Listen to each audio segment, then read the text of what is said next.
जय श्री कृष्णा। राधे राधे। श्री लक्ष्मी नारायण भगवान की जय। पौष मास के कृष्ण पक्ष की एकादशी तिथि को सफला एकादशी का व्रत रखा जाता है। इस दिन भगवान विष्णु की विधिवत पूजा करने के साथ व्रत रखने से जातकों को हर पाप से मुक्ति मिल जाती है। इसके साथ ही सफलता, सुख समृद्धि और भाग्य का पूरा साथ मिलता है। इस साल सफला एकादशी का व्रत 26 दिसंबर 2024 को रखा जा रहा है। ऐसे में भगवान विष्णु की व्रत करने के साथ साथ अंत में इस व्रत कथा को अवश्य करें। मान्यता है ऐसा करने से पूजा संपूर्ण होती है और जीवन में खुशियों की दस्तक होती है। आइए जानते हैं सफला एकादशी व्रत कथा। प्राचीन समय में चंपावती नगरी में महिष्मान नामक एक राजा राज्य करता था। उसके 4 पुत्र थे, जिसमें सबसे बड़े पुत्र का नाम लुम्पक था। वह बहुत ही दुष्ट और पापी था। वह हमेशा परस्त्री गमन में या फिर वेश्याओं के यहाँ जाकर अपने पिता का धन व्यय किया करता था। देवता, ब्राह्मण, वैष्णव आदि सुपात्रों की निंदा करके वह अति प्रसन्न होता था। सारी प्रजा उसके कुकर्मों से बहुत दुखी थी, परंतु युवराज होने के कारण सब चुपचाप उसके अत्याचारों को सहन करने को विवश थे और किसी में भी इतना साहस नहीं था कि कोई राजा से उसकी शिकायत करता। लेकिन एक दिन बुराई का अंत जरूर होता है। एक दिन किसी तरह से राजा महिष्मान को लुम्पक के कुकर्मों का पता चल गया। अपने पुत्र के बारे में ऐसी बातें सुनकर राजा अत्यधिक क्रोधित हुआ और उन्होंने लुम्पक को अपने राज्य से निकाल दिया। पिता द्वारा त्यागते ही लुम्पक को किसी ने सहारा नहीं दिया और सभी ने त्याग दिया। अब वह सोचने लगा कि मैं क्या करूं, कहां जाऊं। अंत में उसने रात्रि को पिता के राज्य में चोरी करने की ठानी।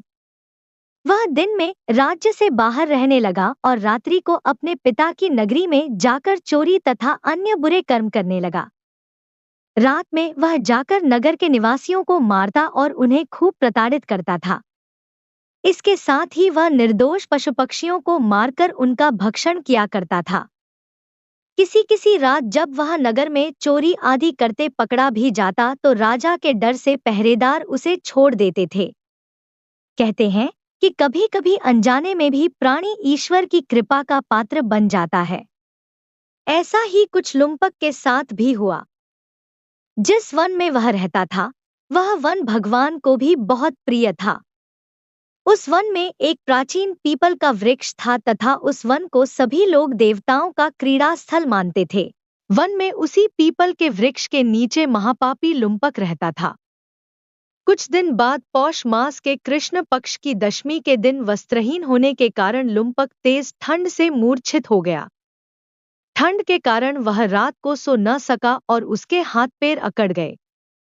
वह रात बड़ी कठिनता से बीती किंतु सूर्य के उदय होने पर भी उसकी मूर्छा नहीं टूटी। वह ज्यों का त्यों पड़ा रहा। सफला एकादशी की दोपहर तक वह पापी मूर्छित ही पड़ा रहा।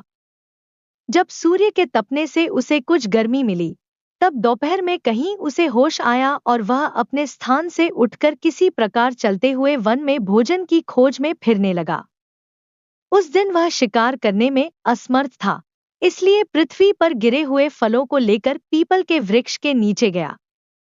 तब तक भगवान सूर्य अस्ताचल को प्रस्थान कर गए थे।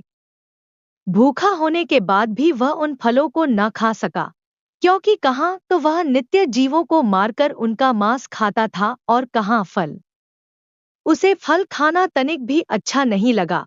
अतः उसने उन फलों को पीपल की जड़ के पास रख दिया और दुखी होकर बोला, हे ईश्वर, यह फल आपको ही अर्पण है। इन फलों से आप ही तृप्त हों। ऐसा कहकर वह रोने लगा और रात को उसे नींद नहीं आई। वह सारी रात रोता रहा। इस प्रकार उस पापी से अनजाने में ही एकादशी का उपवास हो गया। उस महापापी के इस उपवास तथा रात्रि जागरण से भगवान श्रीहरि अत्यंत प्रसन्न हुए और उसके सभी पाप नष्ट हो गए। सुबह होते ही एक दिव्य रथ अनेक सुंदर वस्तुओं से सजा हुआ आया और उसके सामने खड़ा हो गया। उसी समय आकाशवाणी हुई, हे युवराज, भगवान नारायण के प्रभाव से तेरे सभी पाप नष्ट हो गए हैं। अब तो अपने पिता के पास जाकर राज्य प्राप्त कर। बोलिए श्री लक्ष्मीनारायण भगवान की जय। जय श्री कृष्णा। राधे राधे।